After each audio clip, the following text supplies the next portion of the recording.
Donc sans transition, et bien maintenant je vais changer un petit peu de rôle, de casquette pour prendre celle de modérateur, c'est ça, de cette soirée d'ouverture. Une soirée d'ouverture vraiment enthousiasmante. Comme je disais au début, la manufacture s'est recentrée sur des questions écologiques et sur une réflexion, un déploiement d'une réflexion sur les relations avec les vivants dans toute leur multiplicité, diversité, étrangeté, où on essaye tous les ans d'étudier comment les formes de coopération, de collaboration, mais aussi de conflictualité, pourquoi pas, qui peuvent s'établir entre des êtres humains et des animaux, des végétaux, des bactéries, peuvent nous permettre de questionner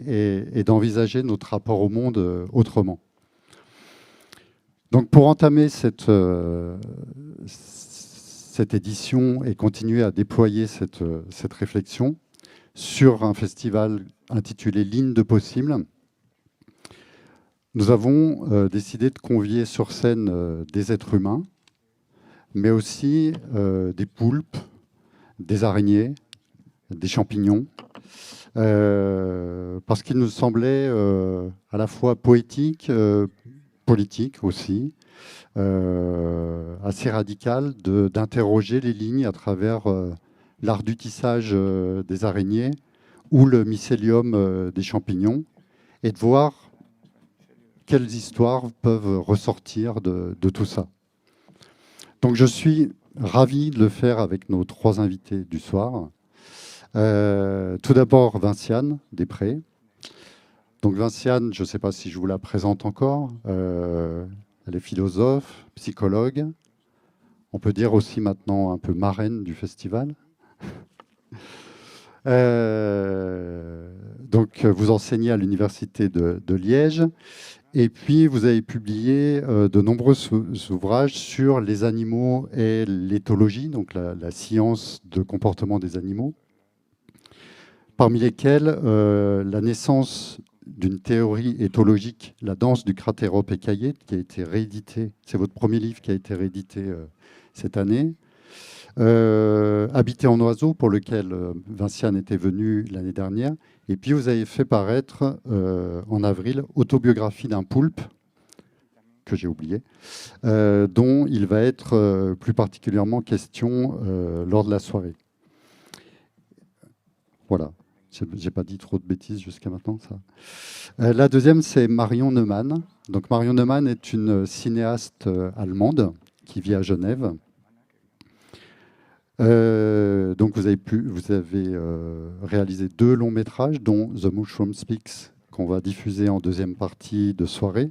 Donc les champignons parlent, ou les champignons nous parlent, je ne sais pas comment on traduit exactement. Donc votre travail s'articule à la fois entre approche documentaire, expérimentale, et vous cherchez à tisser des liens entre la science, la poésie, et aussi les questions sociales contemporaines. Et j'ajoute que vous avez cofondé à Genève un collectif d'artistes où vous menez des travaux autour des champignons, mais aussi d'autres êtres vivants. Et puis la dernière personne, c'est Thomas Saraceno. Donc Thomas est un artiste plasticien argentin qui vit à Berlin. Donc, qui est architecte de formation et dont la pratique s'appuie sur des concepts qui relient l'art, les sciences de la vie, les sciences sociales.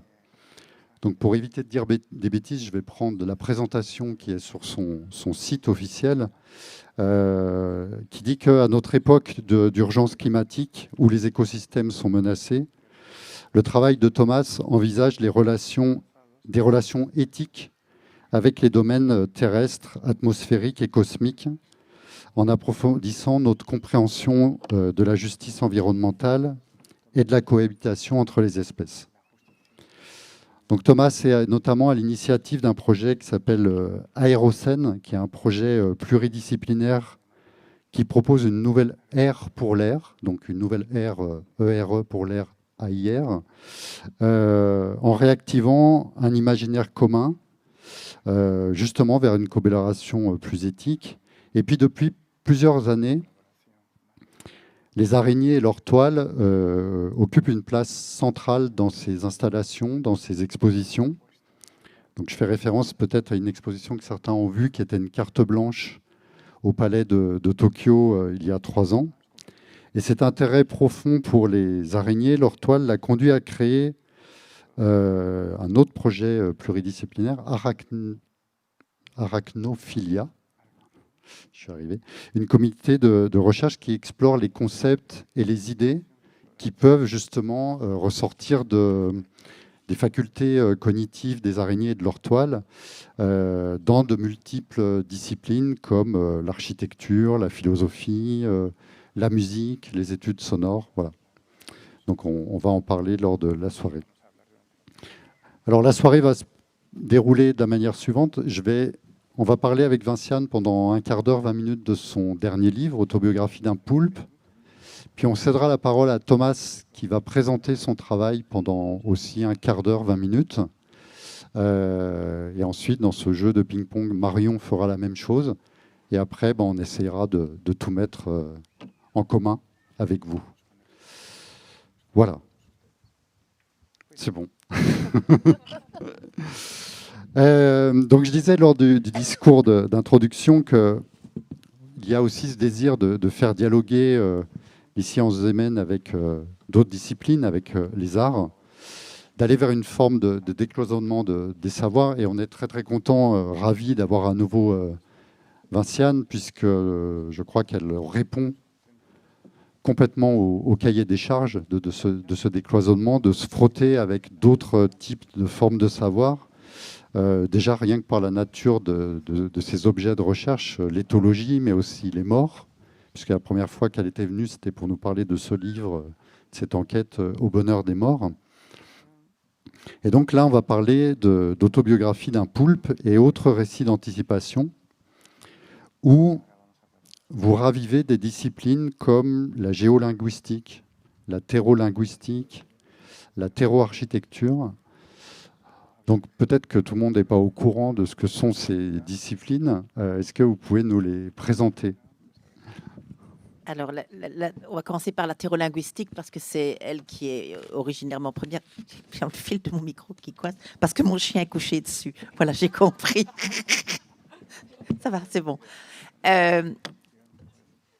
La terrolinguistique, en fait, est un terme que j'ai repris à l'écrivaine de science-fiction Ursula Le Guin, qui est une merveilleuse écrivaine. Elle a écrit des très, très jolies petites nouvelles qui, malheureusement, sont épuisées dans la traduction française.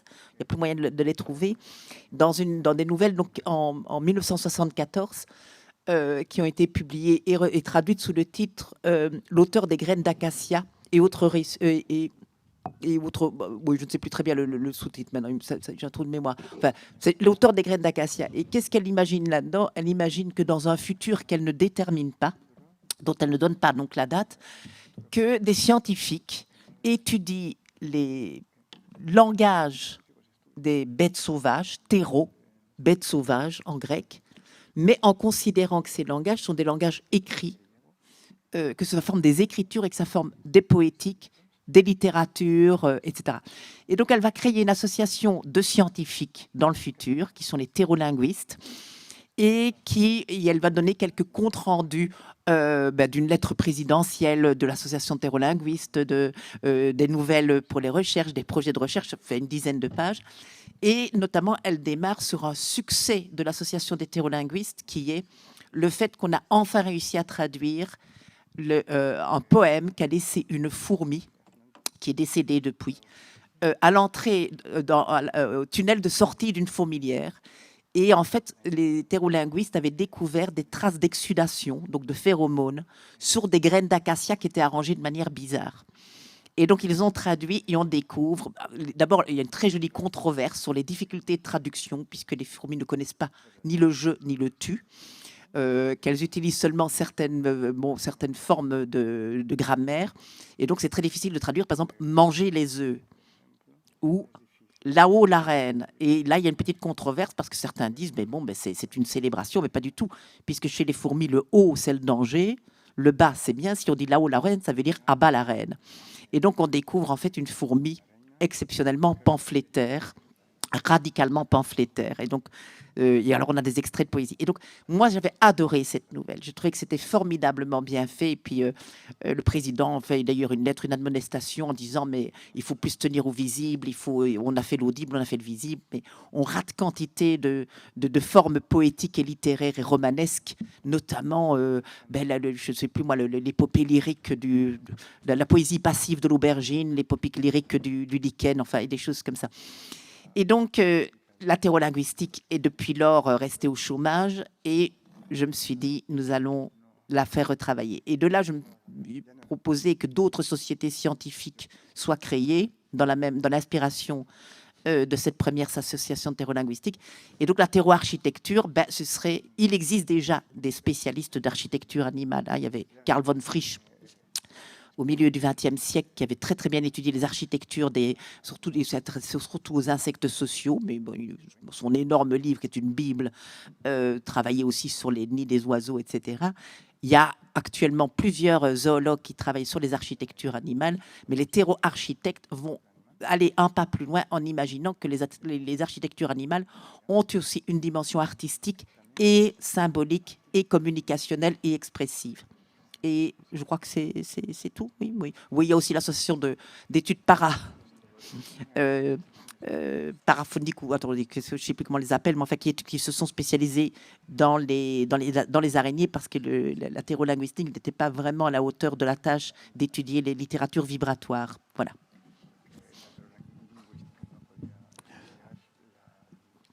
Bon, donc on a compris qu'il y avait un brouillage des pistes dans tout ce que vous venez de dire. Pas du tout. Pas du tout. Et justement, ça m'intéresse ce brouillage entre la science et la fiction, sans les rattacher tout de suite.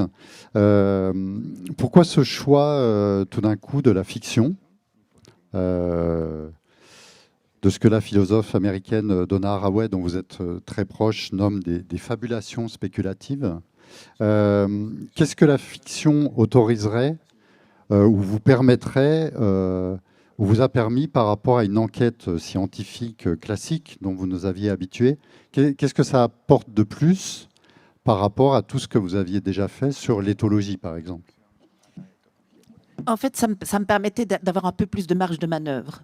Donc, c'était ça dont j'avais besoin. Alors, les marges de manœuvre, c'est quoi? C'est que j'en avais des marges de manœuvre. En fait, des fictions, il y en avait déjà dans ce que je faisais, mais c'était pas des fictions que je proposais, c'était des fictions que les scientifiques proposent. Alors, je dis pas du tout que la fiction est contraire aux faits. Au contraire, c'est à partir des faits, les scientifiques refabriquent des fictions. Je veux dire, si vous observez moi, les premiers animaux que j'ai observés, c'est les cratéropécaillés, qui sont des oiseaux qui vivent dans le désert et qui ont une vie sociale extrêmement agitée, intéressante, passionnante, compliquée, parce qu'ils doivent concilier des exigences totalement contradictoires du fait de vivre en groupe. Ils doivent être très solidaires, mais en même temps, ils veulent entrer en compétition pour pouvoir monter dans la hiérarchie. Et donc, ces oiseaux, en fait, quand l'éthologiste avec qui je travaillais sur le terrain en Israël, je me remarquais tous les jours, on avait des fictions. Je veux dire, c'était quoi? Eux-mêmes le disaient, ils disaient, oh, c'est incroyable, on a l'impression de faire des soap opéras avec ces oiseaux. Pourquoi? Parce qu'il se passait des aventures, il se passait des choses, il y avait des bouleversements dans le groupe, etc. Donc, d'une certaine manière, il y avait des narrations. Et il y avait des narrations parce que la biologie, telle que les éthologistes la pratiquent, quand ils la font de manière de telle sorte, enfin, en tout cas, quand ils créditent leurs animaux d'intention, quand ils n'en font pas des mécaniques aveugles, quand ils ne les surdéterminent pas de programmes biologiques, ça donne de très jolies fictions. Je veux dire, quand j'ai étudié le territoire, il y a des éthologistes qui racontent, par exemple, toutes les péripéties d'un oiseau qui est particulièrement maladroit et mal fichu et qui n'arrive pas à se trouver une femelle parce qu'il a mal choisi son territoire. Et puis, il finit par trouver une femelle qui est vraiment la dernière chance, la totoche d'Adamo, pourrait-on dire. Et puis, il faut connaître la chanson pour comprendre ce que je viens de dire. Allez écouter, qui n'a pas connu sa totoche, vous allez voir ce que je veux dire. Et puis qu'est-ce qui se passe? Il bâtit son nid et le nid est tellement mal fichu qu'il va s'effondrer. Et l'éthologiste dit, j'ai eu pitié, je suis intervenu. Vous avez... Et donc, il a consolidé le nid de l'oiseau en se disant, c'est pas possible. C'est pour vous dire à quel point, en fait, c'est déjà un univers très fictionnel. Alors, alors ça, c'est les premières choses. Les scientifiques, par moments, ils sont obligés de spéculer quand ils font bien leur travail parce que les animaux font des choses qui sont extrêmement énigmatiques. Quelles sont les intentions qui sont à l'origine de ces actions? Quels sont les motifs, etc. En fait, ils spéculent. Et donc, ils font pas mal de spéculations. Et moi, j'ai toujours spéculé un peu avec eux. C'est-à-dire que quand ils disaient certaines choses, je disais, tiens, est-ce que je pourrais aller un peu plus loin et imaginer que... Et souvent, les scientifiques me disaient, ça, c'est un peu trop. Je vais prendre un exemple qui n'est pas le mien, mais qui est tellement, je trouve, joli.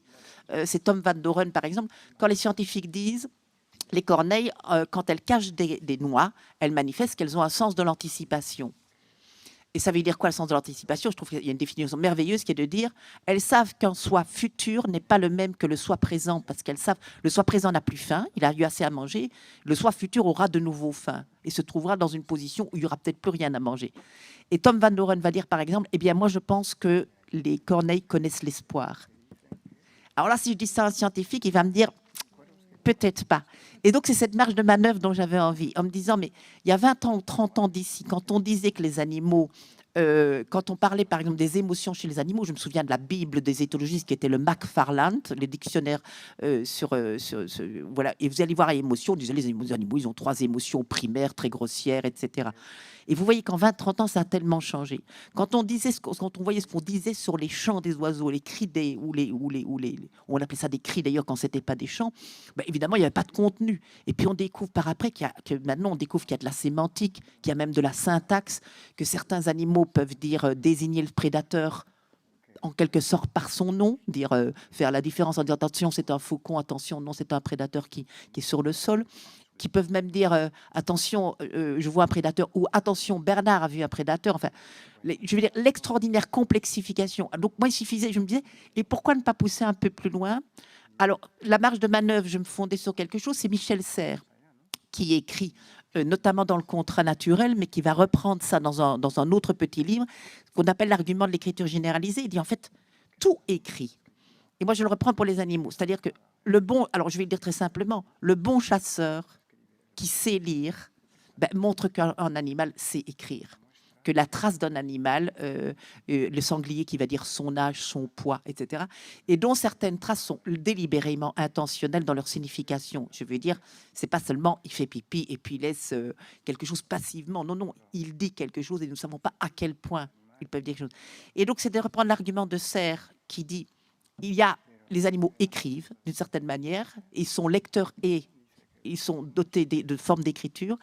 Reprendre l'argument aussi de Souriau, le philosophe Étienne Souriau, et l'argument de Deleuze et Guattari dans Mille plateaux, c'est de dire, par exemple, le territoire, c'est la naissance de l'art.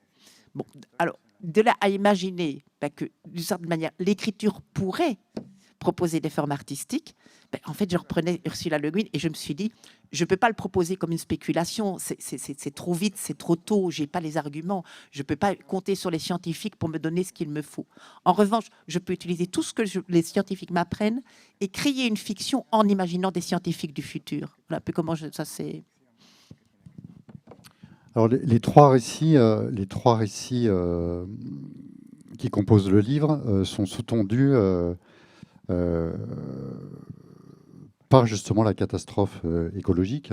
L'autobiographie d'un poulpe, donc, qui donne le titre au recueil, parle justement de l'extinction des poulpes due à la surpêche, à la pollution des océans, et qui entraîne aussi une modification de comportement de ceux qui survivent, en fait.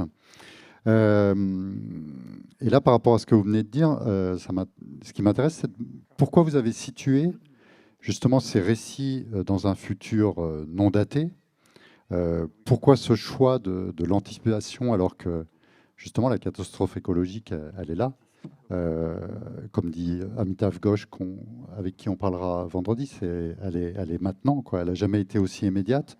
Est-ce que c'est par rapport à ce que vous venez de dire sur le sens de l'anticipation, le soi futur de ces animaux? Est-ce que ces messages que nous laissent ces animaux sont...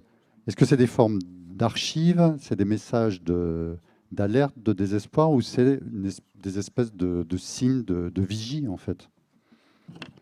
Alors, je vais d'abord répondre à la question du futur. Pourquoi j'avais besoin du futur? C'est vrai que j'aurais pu le faire au présent, donc ça vous tenait. Sauf que si je le faisais au présent, on savait que c'était pas vrai. Alors que si je le mets au futur, ça reste possible. Donc pour moi, c'est quelque chose d'intéressant de penser que quand je vois comment les scientifiques, d'une certaine manière, sont de moins en moins entravés par des routines scientifiques, par des contraintes, par des nécessités de ne pas être anthropomorphe, par le fait de ce fameux canon de Morgan qui continue même si on l'a laissé tomber, qui continue à persévérer, ce qu'on appelle le canon de Morgan, c'est si vous avez deux explications pour comprendre le comportement d'un animal, une très sophistiquée et une très simple, vous devez privilégier jusqu'à preuve du contraire la très simple. Ben, il reste quand même souvent tenu par des règles comme ça. Donc je me dis, moi je me dis qu'il y a les scientifiques visiblement étant tellement en train de... Quand je vois des scientifiques aujourd'hui par exemple qui disent ben, peut-être que les animaux ont le sens de la beauté. Ce que des philosophes déjà disaient, mais bon, c'était des philosophes, donc on ne pouvait pas... Bon. Mais Richard Prum, par exemple, dit ben, peut-être que la beauté a été créée pour elle-même. Ça, c'est pour la première question. Donc, c'était nécessaire pour moi de le mettre dans le futur en disant c'est un appel au futur que je fais. Alors, par rapport aux extinctions, etc., en fait, les poulpes ne sont pas du tout en difficulté. Enfin, ils le sont par moments en difficulté, mais visiblement, aux derniers chiffres que j'ai, les poulpes connaissent des moments, mais je veux dire, leur système de reproduction est une stratégie qui leur permet de faire énormément d'œufs. Mais je ne pense pas que ça durera des éternités. Donc, en fait, c'est des animaux qui nous alertent et qui, à la fois, crient leur révolte. D'une certaine manière, quand on va arriver tout à l'heure aux araignées, ben, les araignées, très clairement, elles crient leur révolte en disant, ben, en fait, ce que ces animaux disent, c'est on est partout chez nous. On prend toute la place, on est partout chez nous. Et les poules, ben, imaginez par exemple qu'ils soient en voie d'extinction et que ça modifie leur comportement, mais d'une certaine manière, c'est retrouver quelque chose de nouveau. Je vais reparler de Tom Van Doren, c'est un livre qui va sortir en septembre, en vol. Où il dit, mais finalement, penser tout le temps l'extinction, c'est penser, c'est négliger quelque chose, c'est négliger l'effilochage, le démembrement des mondes de ces animaux. Penser les animaux, penser l'ectopiste migrateur, penser le dodo, penser le mammouth, enfin, bon, le mammouth, ça devient un peu vieux, mais penser tous ceux qui sont en train d'être, qui ne sont plus là, dire ceux-là ne sont plus là, ceux-là ne sont plus là, ceux-là ne seront bientôt plus là, c'est complètement négliger le fait qu'en fait, ce sont des mondes qui sont en train de se démembrer complètement. Et je m'étais dit, tiens, mais plutôt que de penser des animaux qui ont disparu ou de les faire disparaître complètement, d'une certaine manière, donner l'alerte sur le démembrement des mondes qui ne signifie pas nécessairement l'extinction, mais qui signifie la disparition de certaines manières de vivre et de bien vivre. Je voulais juste dire quelque chose à propos de pourquoi faire écrire les animaux. Quand Marion dit que les champignons parlent, en fait, ben, voilà, on y est déjà. Mais à qui est-ce que les champignons parlent? Ils ne parlent pas à tout le monde, les champignons. Ils parlent à ceux qui savent écouter. Mais les animaux écrivent, ce n'est pas du tout quelque chose d'irréel. C'est à ceux qui savent lire. Voilà. Alors justement, j'aimerais qu'on parle du premier chapitre du livre, parce que ça va nous permettre de laisser la parole à Thomas, qui répond à ce que vous venez de dire, qui est... elle est titrée « L'enquête des acouphènes ou les chanteuses silencieuses ». Donc c'est le travail de Thomas qui, je crois, a inspiré en grande partie ce texte, où des scientifiques qui entrent en communication avec des araignées à travers des échanges d'ondes sont atteints de prétendus acouphènes, justement parce que, comme vous venez de le dire, elles sont obligées de crier puisque leur régime d'ondes est atteint par le bruit environnant laissé par les machines, le bruit des machines des humains, qui transforment leur monde en une espèce de cacophonie permanente.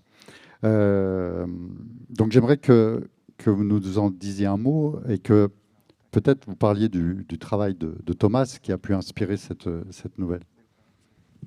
En fait, donc à l'origine, ce texte, c'était un texte que Thomas m'avait demandé de lui écrire. Et j'étais un peu ennuyée parce que je venais de lui écrire un autre texte et que je me disais, mais je ne connais pas si bien ça, les araignées. Et donc, je lui ai proposé de faire une fiction. Et donc, ça me permettait de repartir sur les faits scientifiques. Alors là, c'était formidable parce que Thomas m'a envoyé vraiment une documentation absolument extraordinaire. Et à un moment donné, je me suis rendu compte qu'en fait, c'était vraiment moi ce qui m'intéressait dans son travail, c'était le fait qu'il fasse jouer des musiciens pour des jam sessions en jazz avec les araignées. Et que je sais maintenant aussi qu'on peut, par exemple, certains scientifiques ont modélisé le son que ferait chaque fil de la toile si c'était un instrument de musique. Donc, ils arrivent à modéliser ça grâce à l'intelligence artificielle. Et donc, on sait faire produire de la musique, simplement comme si, en fait, le modèle fait comme si on touchait, tu me corriges si je me trompe, hein, Thomas, comme si on touche la toile d'araignée à tel endroit, voilà le type de musique que ça va produire, parce que les ondes vont se propager sur toute la toile, mais elles vont prendre des fils plus épais, plus tendus, moins tendus. Et donc, je me suis dit, bon, mais les toiles d'araignée, c'est quand même... Alors, est-ce que ça rentre encore dans la théolinguistique? Donc, je me suis dit, eh bien, pour que ça rentre dans la théolinguistique, je vais créer un schisme dans l'association de thérolinguistes. Et je vais faire que cette association se disloque complètement. Et elle va devenir la thérolinguistique classique qui va s'occuper de toute autre chose. Et ce sera les sciences paralinguistiques et cosmophoniques. Et donc, on a une nouvelle association scientifique. Et je me suis dit, mais qu'est-ce qu'il pourrait faire comme enquête à propos de ces vibrations, de cette possible musicalité que nous pouvons entendre d'une certaine manière, ou en tout cas qui nous permettent d'interférer dans leur monde. Et c'est quelque chose, c'est une conférence, il faut que je le reconnaisse, de Maud Hagelstein, qui est une de mes collègues, qui avait été visiter l'exposition au Palais de Tokyo de Thomas, et qui avait dit, mais finalement, ce qu'on fait avec ces araignées, c'est qu'on interfère dans leur monde. Et l'interférence, dans la manière dont elle le disait, c'était pas du tout un problème moral, c'était pas du tout, c'est mal d'interférer, non, c'est simplement, et j'ai repris cette idée en disant, mais c'est vrai qu'avec les animaux, on ne cesse d'interférer. Et donc, c'est pas un problème moral en soi. Par contre, on peut se poser la question de comment est-ce qu'on interfère, avec quelles précautions, avec quel type de tact, quelles sont les conséquences de nos interférences, etc. Et là, ça pose plein de questions. Donc, je me suis dit, voilà, j'avais déjà ça. Et puis, Thomas a créé un truc absolument fabuleux. Enfin, moi, j'ai adoré ça. Il a créé un système de tarot, d'arachnomancie, et vous tirez des cartes et ce sont les araignées qui vous donnent des messages. Fais attention à tes capteurs. Est-ce que tu es sûr que c'est les humains sont les seuls à savoir raconter des histoires? Enfin, je devrais reprendre. Hein. Et c'est comme ça, ces cartes, elles m'avaient complètement épatée parce que c'était vraiment c'était des inductions formidables. Donc je me dis, on a de l'arachnomancie, on a des vibrations, on a de l'interférence. Et puis à un moment donné, je me suis dit, mais tout compte fait, si les araignées vibraient, est-ce que des gens très ou des gens très sensibles, ou bien si elles vibraient à un taux très élevé, qu'est-ce que ça produirait chez nous? Et je me dis, mais moi, j'ai des tympans parfois qui vibrent. J'ai pas d'acouphènes, mais j'ai mon tympan qui tremble. Donc je me dis, mais si mon tympan tremble, ça pourrait être quelque chose des ondes. Et puis je me suis dit, mais les acouphènes, ça pourrait être ça. Pas tous les acouphènes, mais si les arachnologues, à un moment donné, commençaient à présenter des acouphènes alors qu'ils vont jouer avec des diapasons pour faire vibrer les toiles d'araignée. Et je suis partie de là en me disant, et ces acouphènes... Donc j'ai mis ma nouvelle société scientifique au travail, et ils vont partir d'articles de scientifiques que Thomas m'avait filé, donc en 1890 de Boyce, un de 1930 de Wells, et je vais reprendre les vrais articles scientifiques de ces arachnologues qui vont avec des diapasons, qui ne sont même pas arachnologues en plus. Ils font souvent d'autres métiers, ils ont ça comme passion, en tout cas ces deux-là. Il y en a un qui est physicien, qui est devenu très connu, et l'autre qui était un psychologue de Harvard, qui faisait des tests pour tester l'intelligence des gens notamment, mais qui avait aussi par hasard, je découvre, travaillé sur le fait qu'on entende des sons, qu'on entende des mots alors que ce ne sont que des sons. Mais ça, je le découvre par hasard une fois que je commence à travailler. Et donc, ces scientifiques, l'association est très inquiète parce qu'il y a plein d'arachnologues dans ce futur indéterminé qui sont atteints d'acouphènes. Donc, ils vont faire toute une enquête pour dire, mais quand est-ce que ça a commencé? Et donc, ils vont remonter en 1890 et découvrir, en faisant une enquête, que ce monsieur Boyce, qui était un professeur de physique, enfin, qui était tout à fait sérieux, en fait, il y a des traces de ses études, d'écrits de ses étudiants qui disent il est quand même un peu bizarre celui-là, il entend, on lui parle même pas, il nous répond comme si on lui avait parlé, il se sent tout le temps interpellé. Monsieur Wells, je vais découvrir, enfin, c'est là où j'invente, que sa femme écrit à son psychiatre pour dire je suis de plus en plus inquiète parce qu'il prétend que ce ne sont pas des acouphènes, mais il entend des voix. Et les voix, c'est les trucs du tarot. Donc, il entend des phrases que les araignées lui disent. Et donc, sa femme et le psychiatre correspondent pour essayer de tirer, pour essayer en tout cas, de lui dire de ne plus travailler avec les araignées. Alors, une petite anecdote, juste une minute très comique, c'est que j'étais en train de travailler, Thomas m'avait envoyé toute la documentation, et un jour, on décide de faire une réunion avec son équipe. Et il me dit, où est-ce que tu en es? Et donc, je me mets à parler, mais dans un anglais qui n'est pas toujours très au point. Je lui raconte ma fiction. Je commence à dire, ben voilà, il y a une enquête qui est menée, etc. Et puis, Thomas m'arrête et me dit, voilà pourquoi j'ai des acouphènes. Et en fait, son équipe à ce moment-là, qui avait compris que je racontais une fiction, mais lui, il avait été pris. Où est-ce que j'avais été clair? Et donc, je me suis dit, ce jour-là, ça peut le faire. On peut imaginer que les araignées donnent des acouphènes. Et peut-être que je l'ai inventé, celle-là, mais peut-être qu'en fait, sans le savoir, j'avais raison. Voilà. Ah oui, et peut-être préciser qu'elle vibrurle et que si elle donne des acouphènes, quand même, c'est très important, si elle donne des acouphènes aux arachnologues, c'est parce qu'en fait, nous saturons, nous avons tellement pollué l'atmosphère avec nos ondes.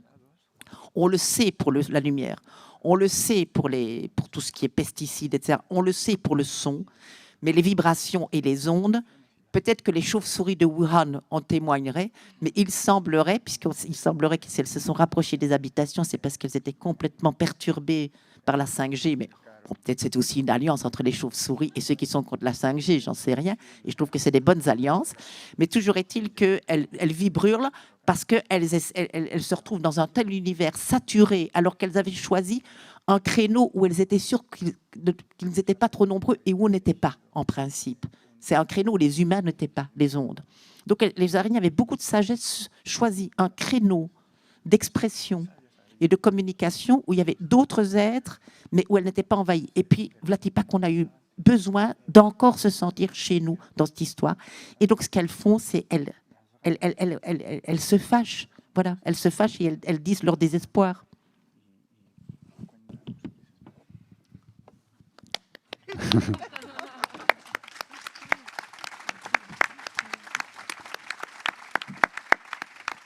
Alors justement, Thomas, ça va nous permettre de parler de votre travail. Donc, je disais que les araignées occupent une place centrale, donc on l'a compris dans votre travail, de recherche, et qu'elles sont aussi des collaboratrices, des actrices à part entière, on va le voir, de vos installations.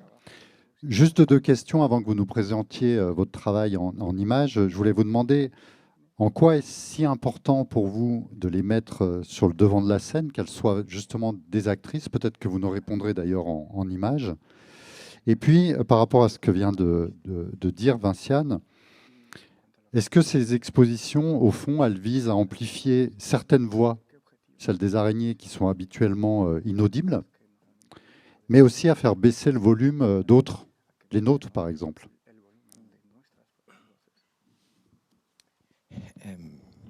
Thank you. It worked. Ah, no. Now I get confused.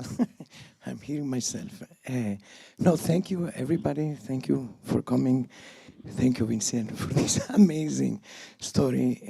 I keep reading, and every time I discover something new. Thank you, Emmanuel, Marion, and my fantastic interpreter.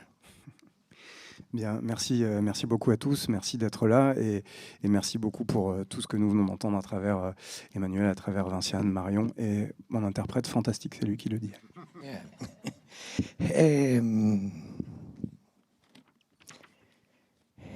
I think so, Manuel, you got me on the right path. Today, I arrived yesterday, and I thought to do something very simple, just to check it out, where the spiders are and where the webs are. And we found some very beautiful here.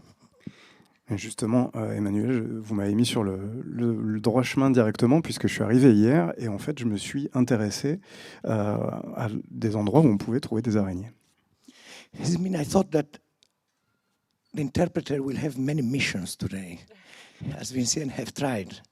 Et je me suis dit que mon interprète aurait beaucoup de missions aujourd'hui et qu'il allait peut-être essayer. And there was something that Vincent said in one recent talk of trying to have this minute of silence, no, for the one who are disappearing. But also maybe it's a minute of silence, maybe to to hear somebody who is still there among us. And I thought that maybe this talk, it should start like this. Et je me suis dit, pardon que t'interrompa. Many spiders who weave webs do not see the world. They see the world through the vibration of the web. And this means what I thought we could really try to do this exercise of closing our eyes and try to feel the vibration of the spiders.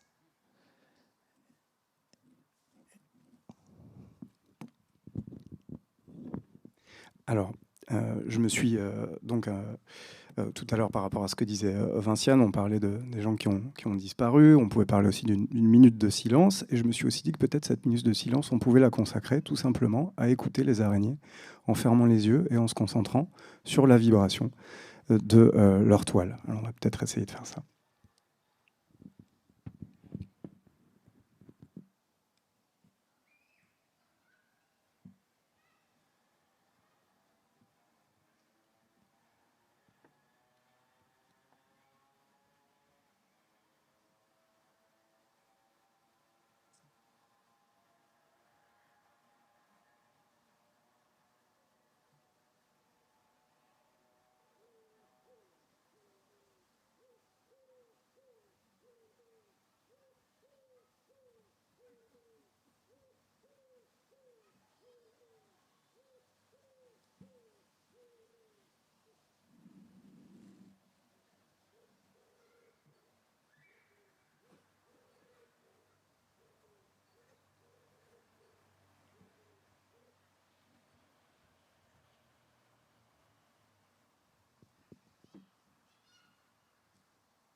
Thank you.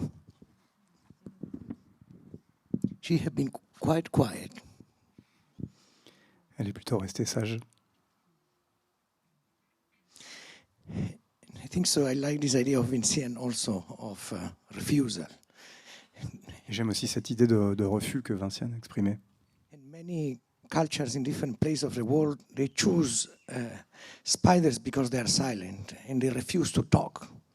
And I think so we have to acknowledge and let them be also, no? Let them choose that they don't like to talk with us. Dans plusieurs cultures, on se rend compte qu'il y a cette idée de refus des araignées de parler. Et on peut aussi leur laisser ce droit de rester silencieuses. Spiders live on the planet since 380 million years. 380 million years, while human only 200,000. Donc les araignées sont présentes sur Terre depuis 380 millions d'années, alors que les humains seulement 200 000 ans. Sometimes biology said that at least 5 million years you need to live on a certain place to learn how to live. I think so there is a long way to go still. Il y a certains scientifiques qui disent que pour bien comprendre l'endroit dans lequel nous vivons, il faut y vivre au moins 5 millions d'années, donc il nous reste encore beaucoup de chemin à parcourir. I'm a bit lost. I need to keep track on the time. Il va falloir que je jette un œil sur le temps, dit-il. I want to just try to focus on just one story. J'aimerais vous parler d'une histoire en particulier. And I didn't thought that it will take me double of the time to interpret in French and then to translate it in the arachnid vibration. I mean, it's 3 times shorter. I will need to try to do it. Et je n'avais pas pensé qu'il y aurait une interprétation qui prendrait le double ou voire le triple de temps avec la vibration des araignées. How we can do to go fast. Okay, we're in the midst of a global pandemic, something which has forced us to think about entanglement with the non-human world and the kinds of knowledge and structures of relation that have brought us to this point. While the origin of the pandemic is still unclear, we know that the zoonosis disease are partially a result of particular kind of entanglement. And then I arrived to the hotel yesterday, and I was placed in an amazing room, just like a few hundred meters from there. And the text was continuing, no? Part of this zoonotic disease is due to the colonial, capitalist, extractive, utilitarian relationship to the biodiversity and habitats. The displacement from animals, microbes, from the ecologies. And then I end up in this room. Can you see the images? Can you see that? This is my bookshop now, right? I have all the colonial imaginaries that you could ever think about it. That's the book. That's a painting in front of my room. And that exactly were the desk that I was working today, right? The lupa, the map of the world, of all the colonies, and so forth. And I thought it's very beautiful also. We got exactly what the zoonosis disease might be a product of, the gel to sterilize our hands. I thought it's like this amazing composition, and being this context and coming today here and just living in this colonial, exploratory person, which I thought it brought something there. Nevertheless,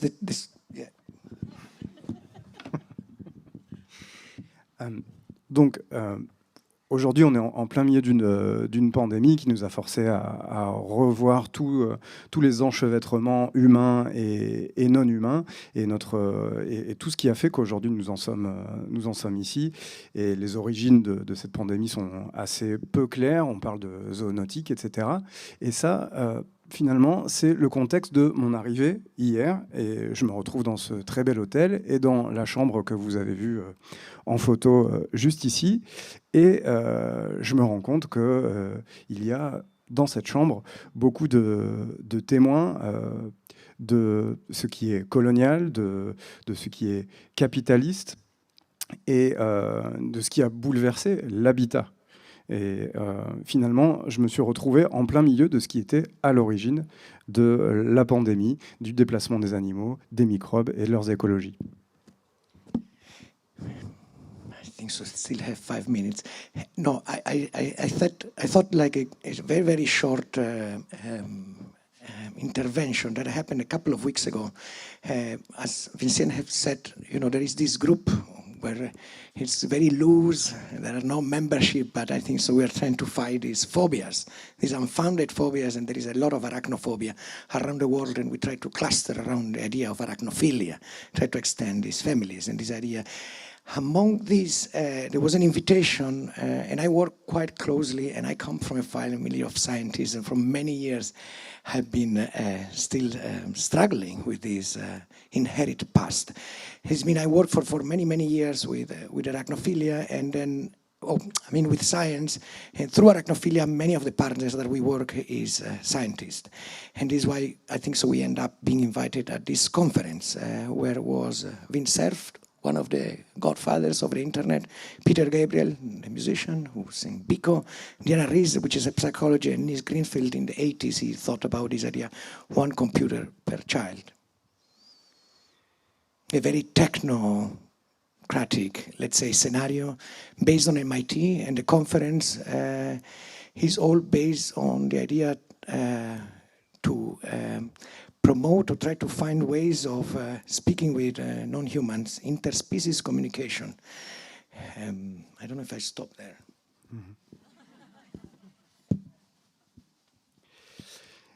Il y a assez peu de temps, je me suis retrouvé donc invité à ce groupe pour définir des phobies Et donc, on a parlé d'arachnophobie, mais on s'est aussi retrouvé à parler d'arachnophilie. Et donc, on s'est retrouvé avec tout un groupe, puisque l'arachnophilie a trait aussi à la science. Et j'ai été donc invité à une conférence pour un groupe du MIT, et donc avec le professeur Neil Gershenfeld. Et donc, à cette conférence, il se trouve qu'il y avait d'autres personnes comme Diana Reiss, qui est une neuroscientifique, une psychologue et aussi océanographe. Et il y avait, par exemple, Vint Cerf, mais aussi le chanteur, le musicien Peter Gabriel. Et donc, on s'est retrouvé à parler de la communication interespèce. These slides, I will skip them. But anyway, we have been twice in Nature magazine and so forth. We kind of help to digitalize spiderweb and try to find analogies between the origin of the universe right from the Big Bang with the geometry of the spiderwebs. But I think so what was quite striking within this context of the conference, there is one person which is called Koller, Jeremy Collers, and he will give $1 million to the first team, and in this case of scientists, who are able to establish a communication with a non-human. He's aiming, and his vocabulary is pretty much entangled with technology. Talk about Google Translator, right? What about if Google will own a Google Translator who will be able to talk with your pets and dogs and so forth and so on? And I mean, I was quite taken by this idea of how certain type of technology somehow is moving towards this way of trying to talk with the non-human. Et donc, nous nous sommes retrouvés à utiliser des magazines, à les numériser, à parler, par exemple, de l'origine du monde, du Big Bang et du lien que ça pouvait avoir, par exemple, avec les toiles d'araignée. Et ce que j'ai trouvé assez frappant, c'est le moment où ce monsieur, Jeremy Koller, a proposé une récompense d'1 million de dollars pour arriver à théoriser la communication et à le faire. Je vais lui demander de répéter parce que c'était un petit peu long. Could you repeat?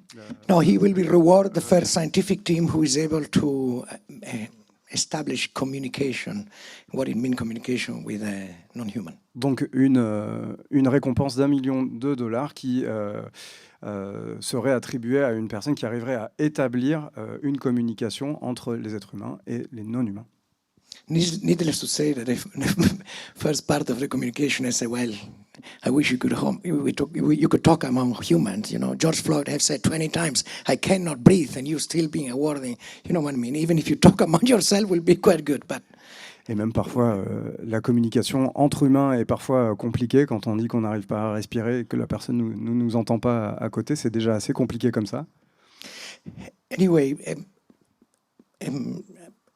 this I mean what I presented together with Arachnophilia that day was a result of a trip that we did in Cameroon together with anthropologist David Zeitling, and went to learn more about spider divination. As Vincent have said, was quite of curiosity about with arachnomancy, try to find these forms of communication, in this case, with cultures who somehow are entangled with animals in a very different way. And in this case, is Sommier, is in Cameroon, is the border of Nigeria, very much into the north. And when I went there, prior to the trip, I asked a couple of friends, and in this case Vincent also, to what they will be asking, or what are the questions they will be posing to the spiders. And we will see some of these answers. Et ensuite, donc, à travers Arachnophilia, j'ai présenté donc, le résultat d'un voyage au nord du Cameroun, dans la communauté Sommier. Et donc, dans cette communauté, il y a une forme de communication qui est instaurée avec les animaux et qui s'intéresse à ça. Et donc, quand j'y suis parti, j'ai posé la question à quelques-uns de mes amis, dont Vinciane, et pour demander de poser des questions aux araignées. Et donc, la question, c'était est-ce que les araignées nous aiment ou aiment les hommes? Can we hear the video, please? Est-ce qu'on entend la vidéo? And We'll go back 1 second. On va revenir en arrière. Let's see if it plays. and today we received a question by Vincent Desprez, which was about how we might learn to greet spiders. And Bulu from Cameroon today have translated in a Ngam language by asking if the spider likes humans. Or not, I forgot. Donc la question de Vinciane à l'origine était de savoir comment on pouvait saluer les araignées, et qui a été traduite par la personne en langage Ngom par est-ce que les araignées nous aiment ou pas.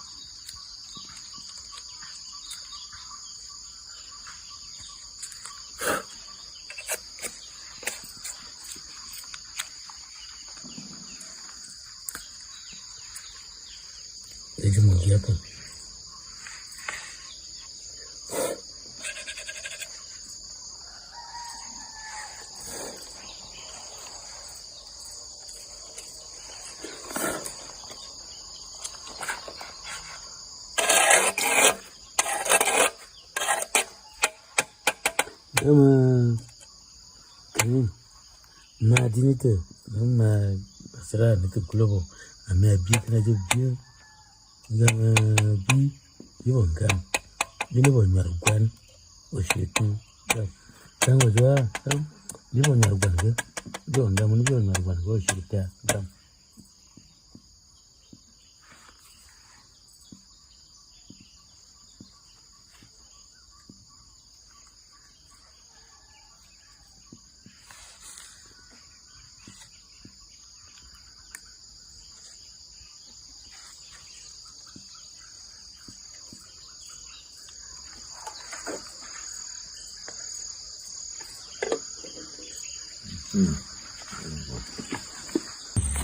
What he said. That they are on the side of the stick Yes. and they are not looking at the stone and they are not looking particularly towards the large group of cards. Yeah. So the only message they are sending is stickwards. So I would say that they like humans, but not brilliantly, not completely. So, which is kind of good for a divination beast because it means they're neutral.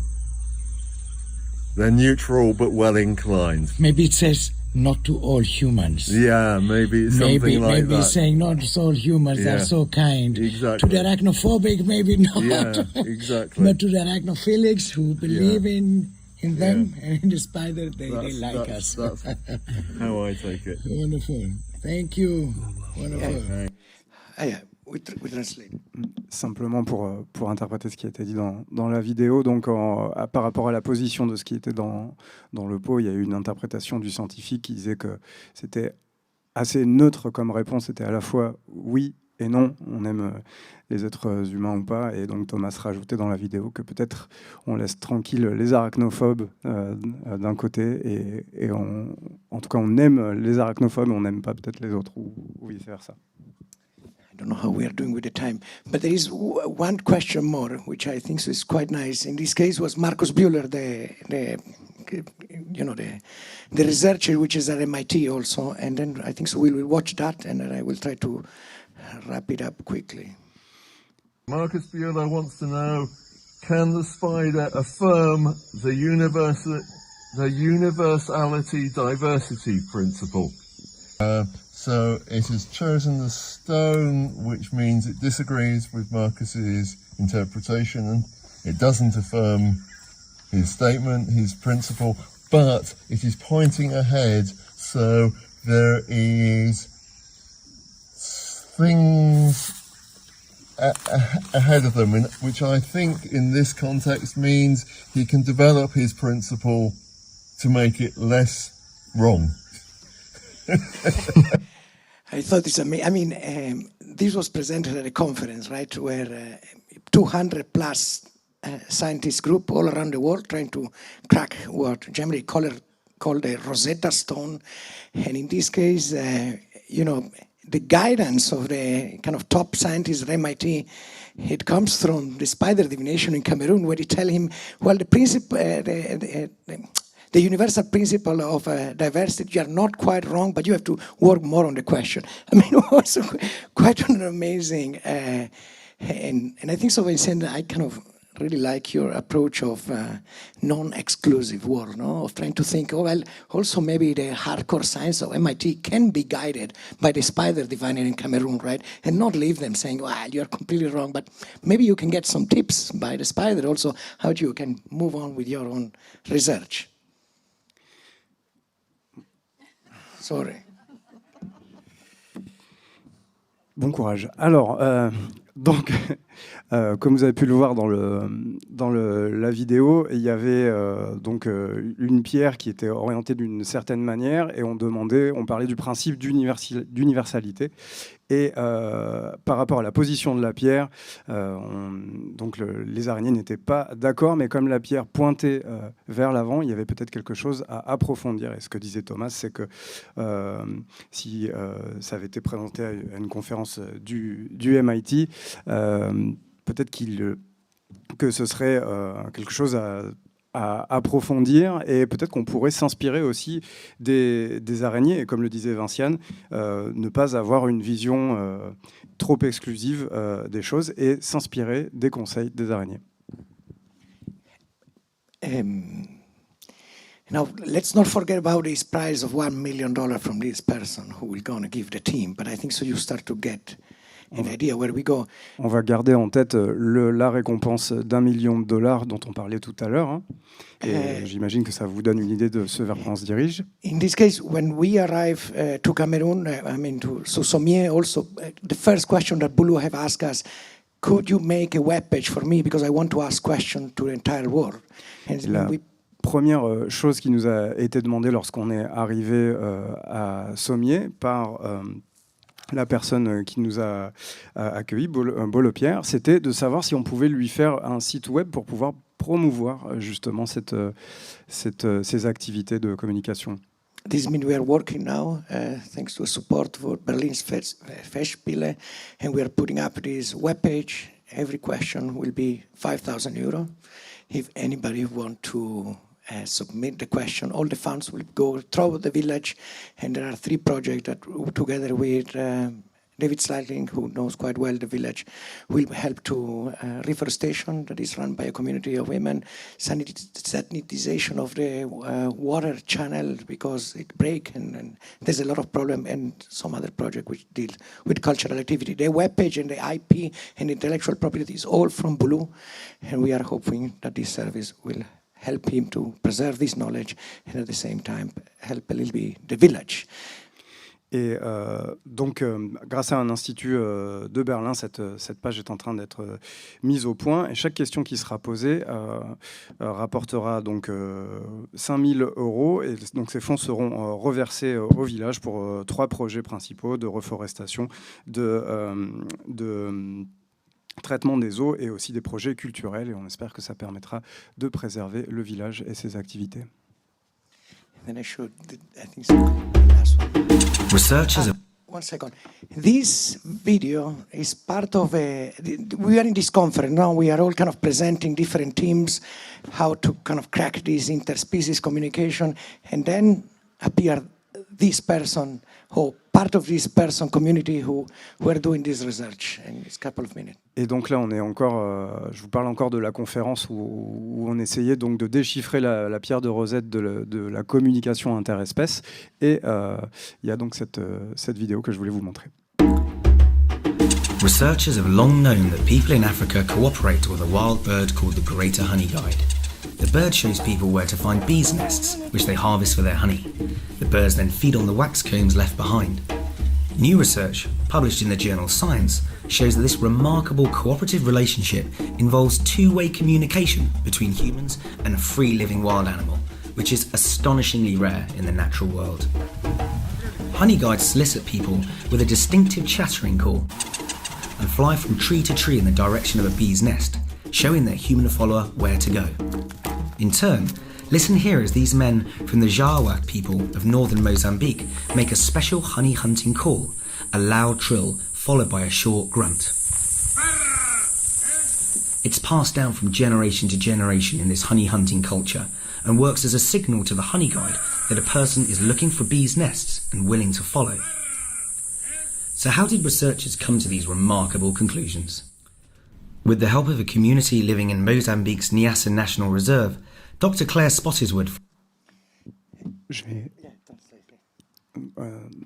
Donc, ce que l'on peut voir ici dans ce reportage, c'est une communication interespèce entre des chasseurs de miel, si l'on peut dire, des gens qui vont récolter du miel et qui en fait sont guidés par les oiseaux à travers le cri des oiseaux. Et il y a une communication qui s'instaure entre des hommes aussi qui s'adressent aux oiseaux et les oiseaux qui leur répondent. This means they produce this, and then they talk with the birds, and the birds guide them where the wild bees live, and they have honey on the trees, and then they go there. This means this has been running for thousands of years. Et donc, It's clear, no? ça fait des milliers d'années que ça existe, c'est-à-dire les hommes donc s'adressent aux oiseaux et les oiseaux les guident vers les ruches. This means it ended up this presentation, and then I said, "Come on, guys. It's clear who should get the $1 million, right? Right? Come on, these guys, they are talking with the birds since thousands of years, and you damn scientists are keep extracting with the same colonial ideas, and you will be rewarded." And I write in the chat and I tell them, well, it's clear now who the $1 million will get. And then somebody started, because this was a day before the public presentation, right? And then say, well, Monica van der Leyen, the person, I said, no. The people who live in Mozambique, these are the guys who get the $1 million. These are the ones who are chatting with the birds since thousands of years. And there was kind of a silence for a very long time, right? Nobody could believe. It's like, wait a minute. Et donc, à la fin de cette présentation, moi je me suis dit, c'est quand même assez clair de savoir qui va avoir cette récompense. Et donc, je leur ai dit à tous, et je me suis retrouvé en face d'une communauté scientifique qui était très silencieuse et qui était là avec ses idées coloniales et colonialistes. Et on était juste à un jour de la conférence et avant la présentation publique. Et finalement, on s'est retrouvé là en plein silence une fois qu'on a parlé de cette récompense. Just to wrap up, Peter Gabriel got quite sensible, and then he started to pinpoint. I posed the book of Vinciane, and I said, well, maybe you should start to read the book from somebody else, right? Who really, right?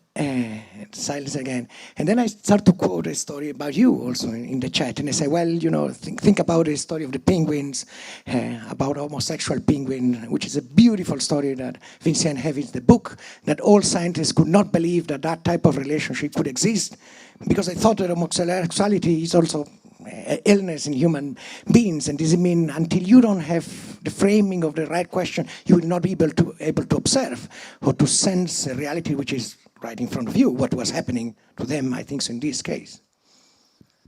Et donc, Peter Gabriel a aussi parlé à ce moment-là. Il faisait référence à Vinciane, et donc ça évoquait aussi, ça a suscité un certain silence. Et puis ensuite, on a parlé du livre de Vinciane lorsqu'elle parle des pingouins homosexuels. Et la communauté scientifique ne croyait pas, jusqu'à ce que ce soit démontré, qu'il y ait des pingouins homosexuels. Donc, on peut voir que à travers toutes ces histoires, il y a une communication.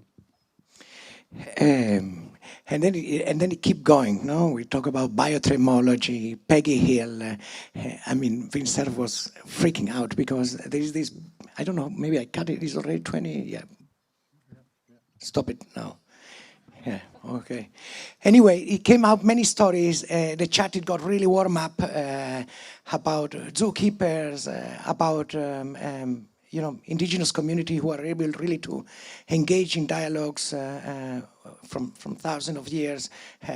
We have been working in the past with scientists who hear the stars, do not see them. And it's been, kind of at the end of the day, when was the public presentation, Peter Grable said, well, we have met with the community and with Genevieve Kohler, and we will be rethinking about who will be the teams who will be able to apply for the funds. It's been, I think, so was a tiny but small victory, and I think so was something which I'm quite happy. Needless to say that maybe money disrupt a lot of social cohesion also, but at least to open up the horizon of that community.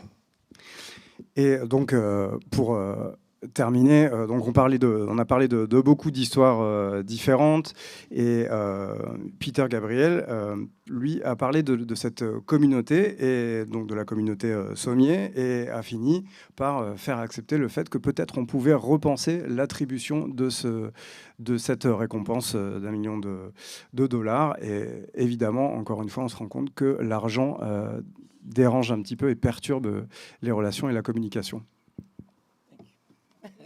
Thank you.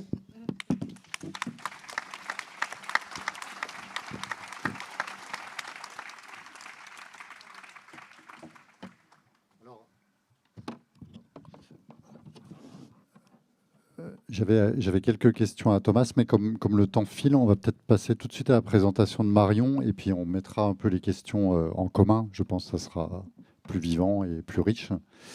Donc Marion, je vous laisse présenter. Est-ce que vous voulez dire un mot en introduction ou tout de suite projeter, je ne sais pas si vous voulez commencer par projeter un extrait ou...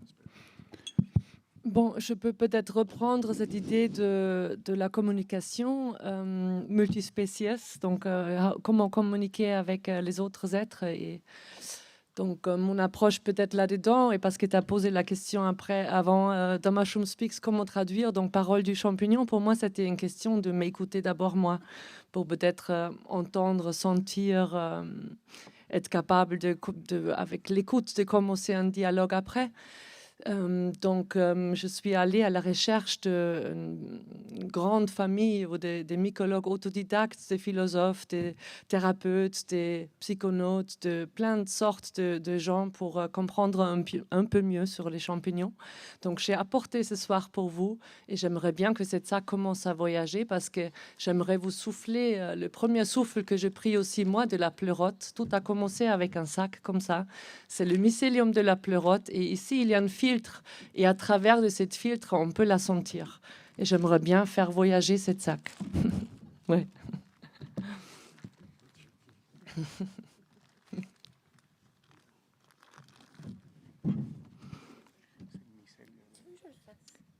Donc pour moi, c'était le début, c'était deux choses. C'était un mouvement aux États-Unis, Radical Mycology, c'est justement des mycologues autodidactes qui fabriquent ces sacs.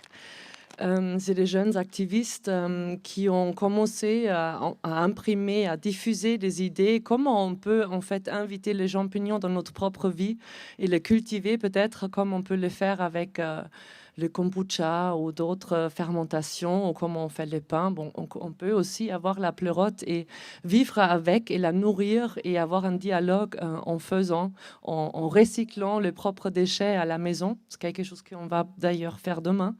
Ici, donc, j'étais très inspirée par un monsieur qui s'appelle Peter McCoy.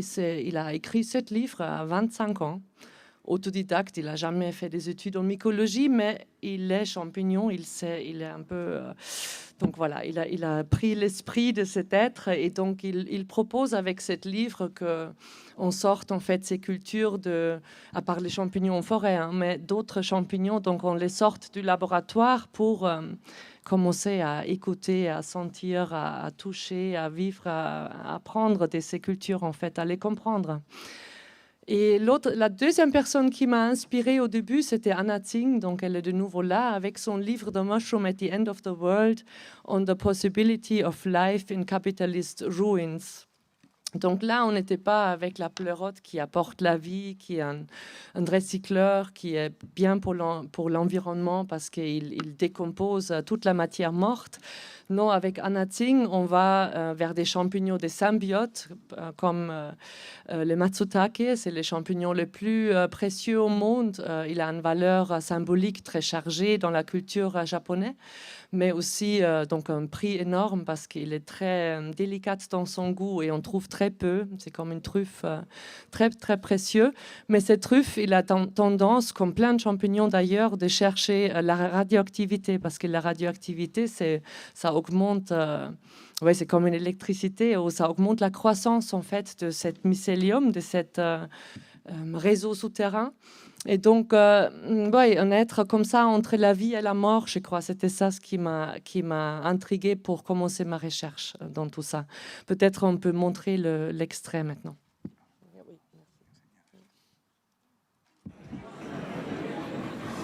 Donc, les champignons à la fin du monde. Mycology is more important than you might imagine to studying the Anthropocene. That is, the era of human-induced changes to the Earth system. We usually leave discussion of the Anthropocene to earth sciences, climate sciences, and the like. But I'm going to argue that we need to know a lot about fungi to understand this era of human-caused environmental damage. The Anthropocene is a time of danger for life on Earth as we know it. Why are fungi important in the Anthropocene? Fungi contribute to the terrors of the Anthropocene. At the same time, fungi also make the regrowth of plant life possible in the face of human disturbance, restoring forests and other complex ecosystems. I'm going to argue that observation, experience, and what I'll call attunement with mycorrhizal root connections is a way to appreciate the entanglements of life on Earth. Specialists and citizens can equally participate in this appreciation. Their common commitments are what we need to work towards another path. Let me get you in the mood to face the enormity of this challenge with a fantasy of fungal infection at the end of civilization. This is what the irresponsible use of fungicide is creating for us. The more poison you use, the more dominant poison-resistant strains will be. The poison-sensitive strains die off. The poison-resistant strains thrive. When commercial agriculture saturates fields with antifungal poisons, only fungi that can resist them survive. No wonder we have so many new fungicide-resistant strains. And now they're coming to kill us. Voilà. Mais en fait, ils étaient toujours là pour nous tuer et pour recréer la vie. Donc, c'est vraiment voilà, le cycle de vie où le champignon il est au centre. Donc, je crois que c'était ça dans ma recherche qui m'a intrigué le plus. Et dans la pensée d'Anna Tsing aussi, de cette idée, en fait, qu'il y a en comparaison des animaux ou des plantes, les champignons, ils répondent beaucoup plus à l'homme, en fait. Donc voilà, il va réagir. Il y a cette temporalité où on peut avoir un lien longtemps, comme elle dit, avec les fongicides, par exemple, dans les monocultures. Mais il y a un mini-moment où tout bascule. Et tout d'un coup, voilà, un écosystème ou quelque chose qui change radicalement. Donc cette idée-là que les champignons, il nous répond en fait à nos impacts dans l'écologie, vu qu'il est au centre de l'écologie aussi de nous-mêmes, même notre nourriture, nous sommes champignons en fait.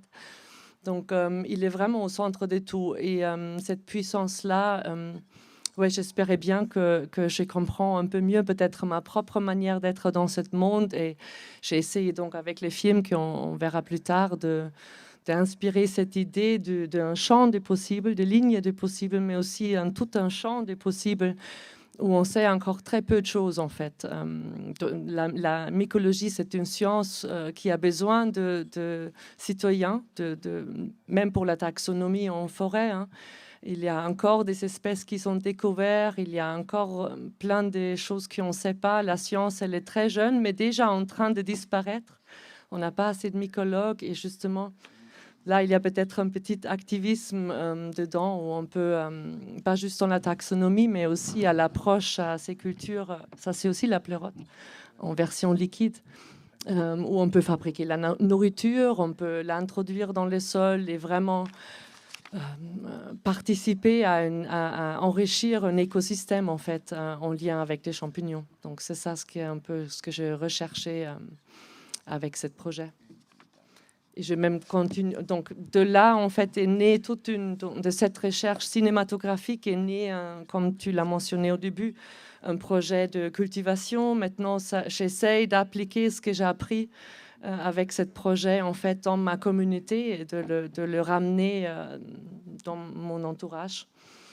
Et donc de cultiver des champignons, mais de aussi nettoyer la terre. Il y a des possibles avec certaines espèces des champignons de décomposer certaines toxines comme les plastiques. Peut-être vous avez entendu parler, mais comme depuis toujours en fait, les champignons ils aident à décomposer la matière et donc il est là pour transformer en fait tout ce qui est matériel. Donc ouais.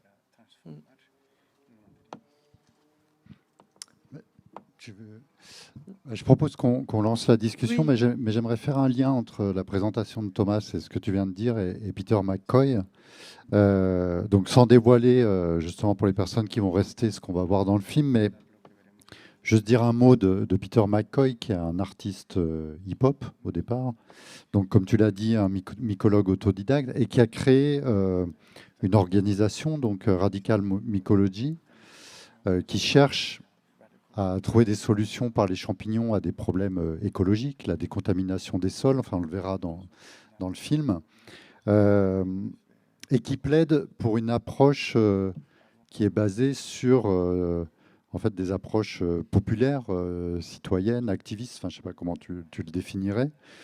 Ça pose le problème un peu de ce que Thomas disait par rapport aux institutions. C'est-à-dire comment Peter McCoy, qui est un autodidacte, est regardé par les scientifiques. On voit qu'il a publié un livre qui est une espèce de somme de Bible, je ne sais pas combien ça fait de pages. 800. Voilà. Comment lui est considéré justement par le milieu scientifique, les institutions. Voilà. Il est exclu. Il est exclu parce que il démystifie certaines techniques ou certains savoirs ou certaine exclusivité peut-être ou un certain colonialisme par rapport au savoir aussi. Qu'il aimerait redonner la force, par exemple en Amazonie, voilà, il travaille dans des petits villages pour nettoyer l'eau, par exemple. Le mycélium peut travailler comme un... Donc de cette sac qui voyage, là, si on sèche cette sac, ça devient un tissu et même une matière très solide. Aujourd'hui, on peut construire avec le mycélium. Ça, c'est un des intérêts de collaborer avec cet corps, cet être. Et donc lui, quand on sèche cette matière, elle fonctionne comme une magnète. Et donc tout ce qui est métaux lourds, par exemple, déjà, on peut filtrer très facilement de l'eau. Donc il y a des moyens qui coûtent rien, qui sont simples, où on peut en fait reprendre nos pouvoirs pour faire ce qu'on peut faire. C'est la nourriture, mais voilà, c'est aussi une métaphore, c'est sur plein de niveaux. Et je crois, donc lui en particulier, il m'a impressionné aussi. Ouais, il questionne tout le temps. C'est, je crois, un étudiant qui doit être aussi épuisant parce qu'il n'arrête jamais. Et voilà, plutôt un punk que hip-hop d'ailleurs. Donc voilà, il est exclu ou il est sa propre institution ou nous sommes l'institution. Je ne sais pas, c'est un mouvement. Et c'est assez sauvage et comme les champignons, on peut les classer un peu en recycleurs, symbiotes et parasitaires. Et ben, il faut naviguer peut-être entre les trois. Être un peu parasite, être un peu en symbiose, être un peu en recyclage. Et réconcilier peut-être. Il y a souvent, c'est l'adaptation et être réconcilié. C'est des belles mots pour comment ils fonctionnent les champignons. Et c'est peut-être aussi une belle manière pour nous aujourd'hui, où on a peu de réponses, mais surtout des questions de comment on peut continuer à vivre, de s'inspirer. Voilà. Vinciane, j'aimerais vous poser une question par rapport à... Bon, vous connaissiez le travail de Thomas, vous avez vu le film. Vous menez vous-même des formes de dialogue, de collaboration avec des artistes. Je pense à Stéphane Keguy, qui a fait un spectacle sur la mise en scène de la vie d'un poulpe, en fait. Qu'est-ce que ça vous amène de vous confronter, pour une philosophe, qu'est-ce que ça amène de se confronter avec des artistes, des non-philosophes? Qu'est-ce que ça amène dans votre pensée? Comment ça la traverse, en fait, et comment ça la... Avec Stéphane Guéguy, je dois préciser par honnêteté à son égard, c'est qu'on n'a pas vraiment... Enfin, je me suis intéressée à ce qu'il faisait, mais il a fait son petit bonhomme de chemin tout seul, avec d'autres artistes qui sont... et d'autres, avec un groupe qui est le Shanju Lab, qui est près de Lausanne et qui est un endroit fabuleux de pensée et de création avec des animaux, donc de coexistence, de pensée et de création. Alors, ça dépend. Je vais dire, j'arrive pas à le dire de façon générale. Je sais par exemple que ce que j'ai fait avec Thomas, s'il y a bien quelqu'un qui m'a donné l'audace et la nécessité à un moment donné de passer par la fiction pour dépasser les limites qui étaient les contraintes que je rencontrais dans les manières de faire de ce que je faisais, qui est en principe de la philosophie des sciences un peu fantasque, parce que bon, je reconnais quand même que c'était pas de la philosophie des sciences traditionnelle et qu'elle peut même un peu éberluer mes collègues. Mais travailler avec un artiste, c'était d'abord... et puis, je vais dire que Thomas, c'est exemplaire pour moi. Parce que lui, il est tout le temps dans le travail avec les scientifiques, donc je peux voir ce que ça produit. Et c'est Alain Damasio qui disait ce qu'on faisait finalement, c'est de la science-friction. C'est-à-dire faire frictionner la fiction avec... faire frictionner l'imagination avec la science, quoi, et voir quelle friction ça produit. Lui, il était déjà dedans. Donc moi, en fait, ce que je faisais, c'est-à-dire que lui le fait au niveau conceptuel, au niveau des formes, donner une forme, c'est ça. Je crois que c'est ça. Thomas, il est plutôt dans l'aspect et formel et musical. Et moi, je pouvais investiguer en faisant le même geste, en quelque sorte, du côté de l'imagination littéraire. Alors, qu'est-ce que ça donne? Je pense que je suis en train de m'embourber, que c'est vraiment pas intéressant ce que je dis. Moi je m'ennuie. Par contre, je peux passer par une autre voie qui est peut-être plus intéressante et où je me sentirais plus à l'aise que d'essayer de faire l'intelligente. En fait, je pense que ce que j'ai fait, c'est jouer. C'est vraiment jouer. C'est de l'ordre du jeu. J'adore jouer. J'ai toujours adoré, pas les jeux de société, etc., mais j'adore jouer à cache-cache. Enfin, bref, j'adore faire des farces idiotes, j'adore rire, j'adore jouer. Et mon intuition de départ était qu'il n'est pas impossible que la littérature et le jeu soient liés d'une manière ou d'une autre, comme l'art et le jeu soient liés. Pourquoi ? Parce que qu'est-ce que je fais ? Je découvre en le faisant, comme l'art le fait, c'est on détourne des choses de leur fonction. On détourne de choses de leurs usages habituels. On détourne de ce qu'ils signifient d'habitude. On détourne de la manière de dire d'habitude. Donc, c'est tout le temps des subversions et des détournements. Eh ben, qu'est-ce que le jeu ? Une des plus jolies définitions du jeu, et je n'arrive plus à me souvenir de qui l'a dit, c'est finalement émanciper les choses de leur être. Je trouve que c'est la plus belle définition du jeu, la plus claire. Émanciper les choses de leur être. Voilà, c'est un fusil. J'émancipe la bouteille de son être bouteille. Je vais dire, une branche peut devenir un cheval. Je suis un chevalier. Ça, c'est la traîne de la princesse. Bon, on émancipe les choses et je peux m'émanciper moi-même de mon être. Ça, c'est le jeu.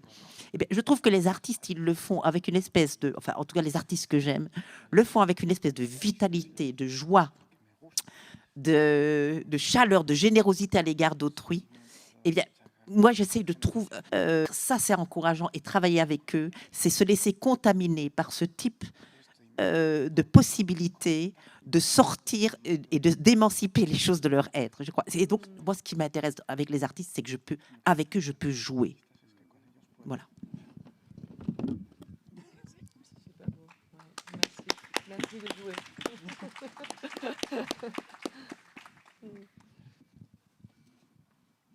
Mais est-ce que, alors, je vais poser une autre question qui va poursuivre la relation avec les artistes. Est-ce que vous pensez, donc, pour une philosophe, est-ce que vous pensez, par exemple, que c'est aux artistes, puisqu'on a vu là, avec ces deux travaux sur les questions écologiques, d'absorber, en quelque sorte, les questions écologiques, la question du changement climatique.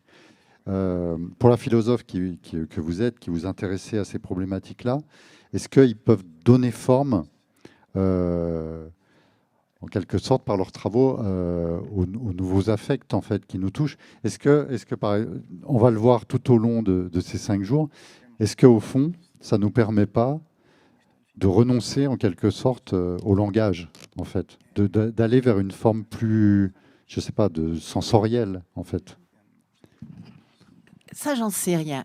Je veux dire, dans ce que vous dites, il y a une proposition de Bruno Latour aussi. Hein, donc, je veux dire, comment est-ce qu'on va absorber, comment est-ce qu'on absorbe ce qui nous arrive. C'est la proposition de Glenn Albrecht, comment est-ce qu'on va mettre des mots sur des affects, comme la solastalgie, dont il propose, c'est le fait de ne plus, le sentiment qu'on éprouve quand on ne reconnaît plus un lieu, on n'est plus un lieu qu'on croyait connaître, enfin, non, pas qu'on croyait, dans lequel on a vécu, on ne le reconnaît plus tellement il était transformé, dévasté. Donc ça, c'est très joli. Je pense qu'il y a des affects qu'on avait découvert avec Bruno dans un de ses ateliers, de la désolation. Voilà. Et c'est intéressant, la désolation, parce que vous pouvez dire d'une coupe rase de bois, d'une forêt qui est complètement dévastée ou même incendiée, c'est la désolation. Mais la désolation, elle est à l'intérieur de vous aussi, bien qu'elle ne signifie pas exactement la même chose. Mais là, vous commencez à connecter. Ça, c'est peut-être le premier point. Deuxième point, je me dis que de toute façon, nous, on va retourner dans des mots, parce que ce que les artistes... Enfin, peut-être que c'est mon rapport, moi, avec les artistes, mais en général, les artistes, ce que j'essaye de faire après, c'est que je retraduis ce que j'ai vu et senti et les formes en histoire. Enfin, ce que j'appelle des histoires, c'est ou simplement des... Enfin, il me faut des mots pour pouvoir repartir avec quelque chose, mais peut-être parce que c'est moi qui passe par les mots. Et la troisième chose, c'est... Il y a Mathieu Duperex qui a fait un très joli... Une remarque qui m'a vraiment... Je vais dire...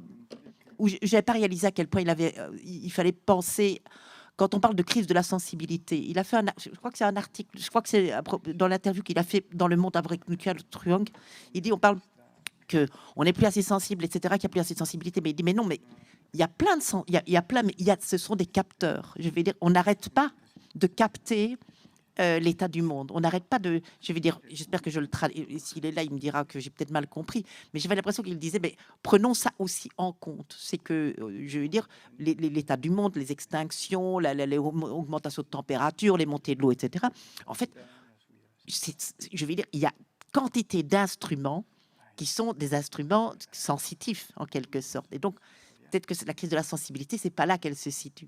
Donc je me dis, ben, tiens, ces instruments, après pour nous, on les retraduit en chiffres, et peut-être que ces chiffres, en effet, pour nous, c'est compliqué. En revanche, quand ça passe, parce que les artistes comme Thomas, etc., je vais dire souvent, ils passent aussi par la connaissance de ces instruments. Et eux, ils vont les faire passer par quelque chose qui ne sont pas des chiffres, et en effet, qui sont des formes ou en tout cas, je bafouille un peu parce que je suis de plus en plus convaincue que les chiffres, ça ne nous aide pas à absorber ce qui nous arrive parce que ça reste trop abstrait. Si je vous dis qu'il y a 80% des espèces ou des albatros, ou j'exagère en disant c'est 60% des espèces d'albatros qui ont disparu, ça me dit rien. Il n'y a rien à faire. Par contre, montrez-moi, faites-moi sentir ce que c'est que le travail d'un albatros quand il doit, par exemple, prolonger la vie qu'il a reçue de ses parents. Comme ça, je prends un exemple de nouveau de Tom Van Doren parce que ça m'a assez bien fait remarquer. Mais ça, je pense qu'un artiste peut le faire.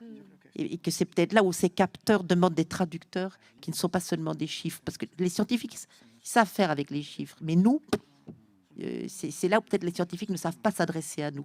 Et peut-être que les artistes, si les scientifiques passent par les artistes et que les artistes s'adressent à nous, peut-être que on va pouvoir enfin commencer à absorber ce qui nous arrive. Mais je ne sais pas, c'est comme ça. Du coup, j'aimerais poser par rapport à la remarque de Vinciane, j'aimerais vous poser à Marion et Thomas presque l'effet miroir, en fait, par rapport à ce qu'elle disait de Mathieu Duperex. Mathieu Duperex, dans le même article, dit qu'il faut qu'il y ait des formes artistiques, mais à condition qu'elles soient portées par des enquêtes. Il met ça en avant, en disant, si on veut s'emparer de ces questions-là, il faut que ça soit porté par des enquêtes. Et justement, je voulais savoir comment vous collaborez, vous, dans vos travaux, comment vous avez enquêté, en fait, vous-même, vers les scientifiques vers lesquels vous êtes allés. Et est-ce que ça fait partie, pour tous les deux, de l'œuvre en elle-même, en fait? Est-ce que l'enquête elle-même fait œuvre, en fait, dans vos travaux?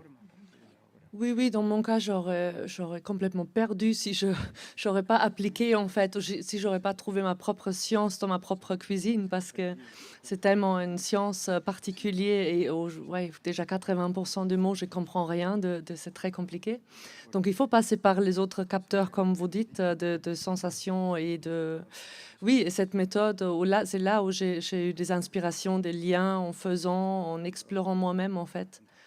À me perdre dans la forêt moi-même, à devoir comprendre moi-même de qu'est-ce que c'est. Et après, je vais vers la science pour avoir la confirmation de quelque chose. Ou, oui, et même, voilà, maintenant, dans tout mon travail, en tout cas, les œuvres ou les objets, ils s'inscrivent plutôt dans une forme de vie. Donc, oui, ça continue, oui.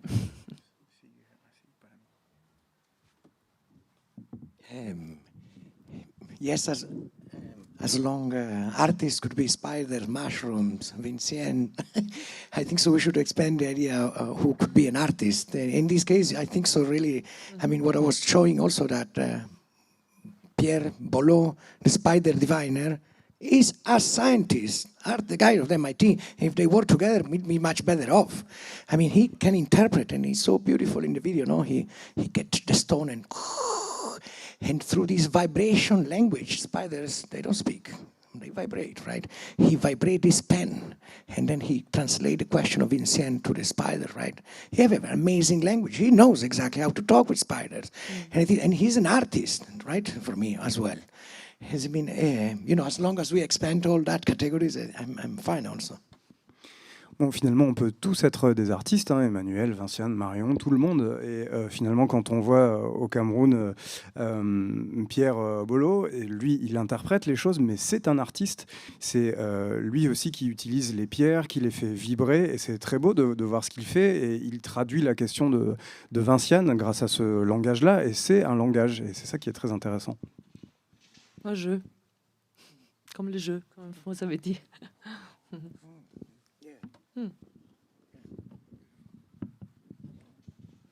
Donc jouer.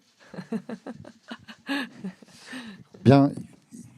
Eh bien, écoutez, maintenant ça va être à vous parce que le temps a filé. Donc pendant une dizaine de minutes, un quart d'heure, on va pouvoir échanger en commun. Alors le souci, c'est qu'il va falloir à nouveau que je bouge parce que j'ai un micro ici.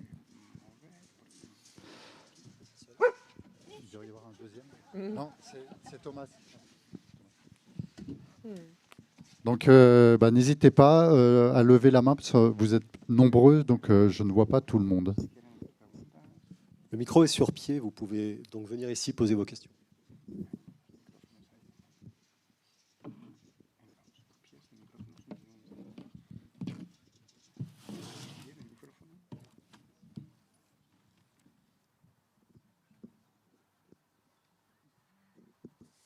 Bonsoir à tous.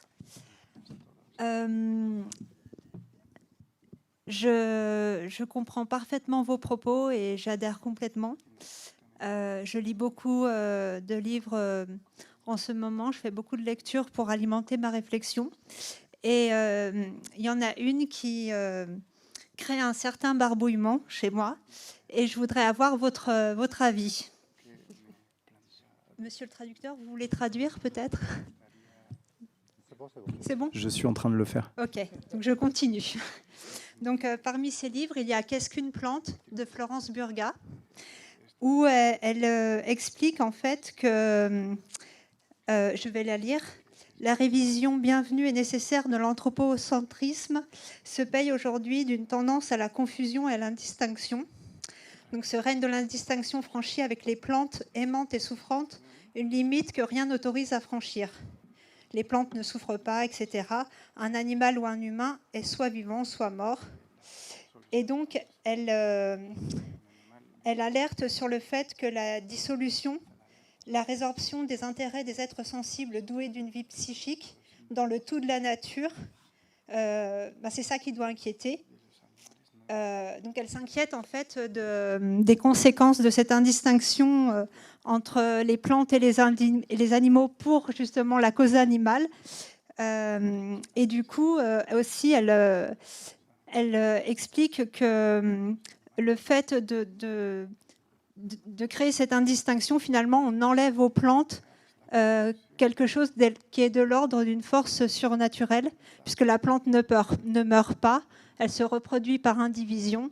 Et donc, elle dit que finalement, si on traite, on approche les plantes et les animaux de la même façon, c'est une façon aussi finalement d'enlever aux plantes une force, quelque chose qui est presque au plus proche de quelque chose de spirituel ou de divin. Voilà, et du coup, comme je lis aussi beaucoup de vos ouvrages, Vinciane, et que voilà, je suis très sensible aux artistes qui essayent aussi de faire ces ponts entre la science et donc et les arts et les sciences sociales. Je voudrais avoir votre avis et comment arriver à trouver voilà, un chemin, une voie du milieu pour composer avec tout ça, avec cet avis. Merci. En fait, je n'ai pas lu le livre de Florence Burga, mais je la connais un peu parce que, évidemment, on n'était pas très nombreux au début, il y a quelques années d'ici, à s'intéresser dans le domaine universitaire, je vais dire, aux animaux. Il y avait plein de gens ailleurs, mais voilà. Je suis un peu ennuyée parce que je ne suis pas d'accord avec ce qu'elle dit. Alors, sur la question de l'éternité, pour moi, enfin bref, c'est pas. J'aime trop la matérialité des choses, etc., que pour partir de ce côté-là. Et c'est à Emmanuel Ecocha qu'on aurait posé cette question, en fait, je pense, ou à Francis Allais, qu'est-ce qu'il en penserait. Mais en même temps, je peux comprendre ce qu'elle est en train de fabriquer. Florence Burga est en train d'essayer de rendre de changer le monde et de le changer pour moins d'injustice, moins de souffrance. Voilà. Elle est végétarienne, elle le revendique, je crois qu'elle est même végane. Et donc, qu'est-ce qui se passe? C'est que ce qu'elle craint, en fait, c'est que cet intérêt pour les plantes et cette animalisation des plantes que Francis Allais récuserait, en disant, mais on est en train, c'est vrai, un peu trop de les animaliser, donc c'est-à-dire de leur prêter des alors c'est assez intéressant, c'est que avant le grand combat des exceptionnalistes, etc., c'était l'anthropomorphisme. Enfin, il fallait surtout pas que les animaux ressemblent à des humains, et des scientifiques aussi pour d'autres raisons, et qui étaient tout à fait légitimes aussi.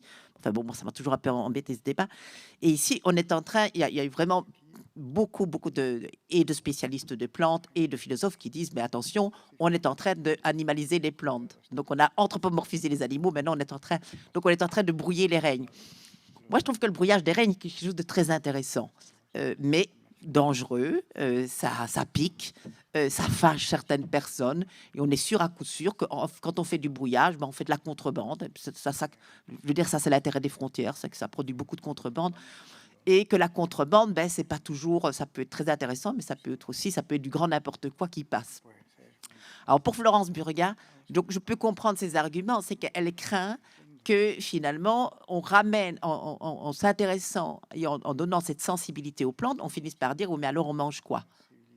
Et puis que voilà, donc et cette crainte, est-ce qu'elle est légitime ou pas? Moi, je déteste la position de juge des philosophes, donc je vais surtout pas essayer de savoir si c'est légitime ou pas, mais je la comprends. C'est que c'est un des risques, en effet, que les animaux se retrouvent finalement soit à se dire finalement on peut plus rien manger, donc voilà, les plantes ont tant de sensibilité, pourquoi favoriser les animaux, les plantes et pas les animaux, enfin bref, bon. Et donc elle est pour le moment dans un combat. Et donc, il n'y a rien d'innocent dans cette affaire-là. Et je comprends qu'elle voit des risques dans ce qui est en train d'arriver. Moi, je ne les pense pas comme ça, les risques. Personnellement, je ne pense pas. Je pense que et en plus, ça me rappelle trop les discours qu'on tenait auparavant. C'est qu'à force, c'est les discours à la Ferry, à la Luc Ferry et tout, hein, que si vous attaquez l'exceptionnalisme humain, vous allez vous retrouver avec traiter les hommes comme des bêtes, etc. De ce côté-là, j'aime mieux Marguerite Yourcenar. On s'était fait la main sur les bêtes. Voilà. Donc pour moi, je n'ai pas ce type de crainte, mais je comprends qu'on puisse l'avoir.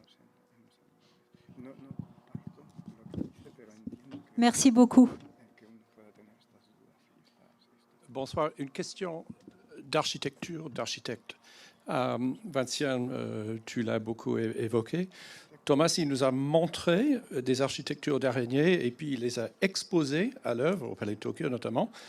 Je voulais savoir comment on a tendance à regarder l'architecture animalière comme une réponse aux besoins, quelque chose de purement technique, de régulation thermique, par sa longue expérience de cohabitation avec les œuvres des araignées. Est-ce qu'il y a des écoles, est-ce qu'il y a des formes d'expression qui vont absolument au-delà du besoin et qui relèvent de la pure expression et de quelque chose qui pourrait s'apparenter à une notion d'artiste chez les araignées?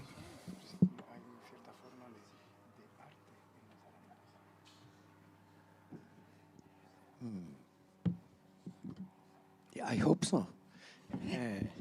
J'espère. No, I'm quite interested. I'm trying to kind of weave a couple of things in relationship of not seeing things separately. You know, the scientists, the artists, the plants, the animals, and try to kind of weave narratives among them, and try to think how much when we kind of communicate one to each other, and we kind of see maybe a different way of sensing one to each other, and sometimes, you know, try to rethink about the taxonomies and the way that somehow we have divided the planet from the Western perspective. It could help us to maybe to reposition a bit differently. For that, I would just want to tell a very small story. Maybe just tell the story who hopefully will say that. Alors moi, j'essaie de prendre un petit peu tout ce qu'on vient de dire. Donc on parle de la science, de l'art, des plantes, et peut-être je me dis qu'on pourrait essayer d'arriver à tisser des récits, arriver à une certaine forme de communication entre tout cela, et d'avoir une autre vision de la façon dont nous ressentons les choses, et que ça permettrait de repenser peut-être les taxonomies et la division du monde comme elle a été pensée par le passé. Et je vais vous raconter pour cela une histoire. It was very short. In this conference, Vint Cerf, kind of godfather of internet, right? Today, just to know the weather and the thing, we use the phone all the time. And this come back to a story from Peggy Hill, the kind of the mother of biotremology. We are in Papua New Guinea, a tsunami or earthquake. It appeared, and the people in the phone, I mean, with all the thousands of sensors we have around the world, the alert was not hit. And this means all the tourists which were in the beach, they didn't check. I mean, there was no alert, basically. While the people, the indigenous tribes who were up in the mountains, they're really entangled, and they know exactly the behavior of the ants. And they saw that the ants were going up the mountain, right? And they say, oh, the ants is sensing something here. And they follow the ants. They go up. When the tsunami came, all the ones who were with that type of sensor or sensitivity, they were swept away by the water. The other one who learned how to, you know, communicate with the ants, you know, the tsunami didn't hit them. Now, Vint Cerf say, why, but we are 4 billion people communicating with the internet. I say, well, maybe you are communicating wrong, or maybe you are not, you know what I mean? That maybe, you know, we have to kind of weave that relationship different. Donc moi j'aimerais vous parler de Vint Cerf, l'inventeur, en tout cas le grand pape d'Internet, et par exemple de ce qui s'est passé au moment du tsunami. Eh bien, on s'est rendu compte que certaines personnes qui avaient leur smartphone en main n'ont pas reçu d'alerte au moment où le tsunami a frappé la Terre, et eh bien il y a certaines personnes qui ont observé que les fourmis, par exemple, remontaient en altitude et dans les terres, et donc il y a des personnes qui n'ont pas su recevoir les messages à travers leur portable, et puis d'autres personnes qui se sont préservées du tsunami grâce au langage des fourmis finalement. Alors Vint Cerf disait mais oui, c'est pas possible, il y a 4 milliards de personnes qui utilisent des téléphones portables, ça peut pas être une technologie qui n'est pas bonne. Et bien pourtant on s'aperçoit que ça ne sauve pas tout le temps. Half architecture of the planet and communication. Voilà pour l'architecture de la planète et de la communication.